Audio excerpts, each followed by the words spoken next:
Yeah, so when we think about climate change, we actually think of it being really the next big S-curve that we're facing. So lots of people who would have seen us talk over the years would know we spend a lot of time talking about digitalisation. Digitalisation has effectively underwritten my funds management career for over a 20-year time horizon. And as we follow digitalisation through all these different industries, effectively creating, Google into Facebook, Facebook into Netflix, Netflix into software companies into AI companies.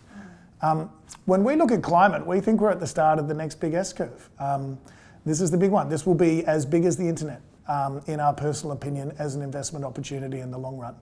And the reason why we say that is because it's just going to cost so much money. And so if you look at the initiatives that have been put up by Europe, for instance, Europe has said they want to go to zero carbon by 2050. So carbon neutral by 2050. This is the thing you hear banded around quite a lot.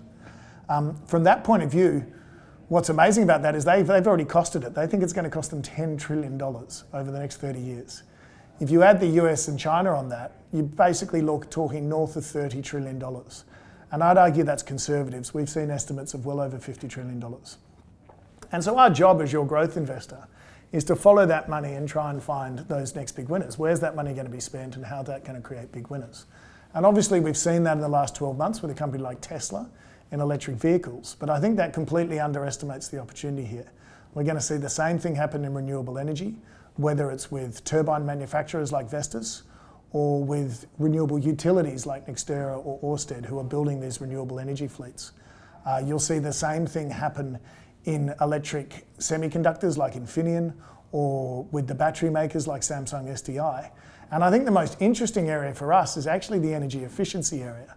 It's the biggest area where there's focus. And from that point of view, you really are looking at, in many cases, what would previously think of as boring companies like air conditioning companies or heating, ventilation and cooling. If you think about BHP going to zero carbon, every headquarter has to emit no energy. Every building has to be a zero energy building. And to do that, you're looking at a refurbishment across heating, ventilation and cooling. You're looking at insulation. You're looking at pipes, insulation, etc. And so these are all really what a lot of people think are quite boring companies that have this huge tailwind of growth behind them. And in many cases, are very, very small. The last thing I'd say on this topic is when you think about the amount of money that's being spent here, in our area of interest, i.e. the companies that we're looking at here, we really struggle to find companies with market caps above $50 billion.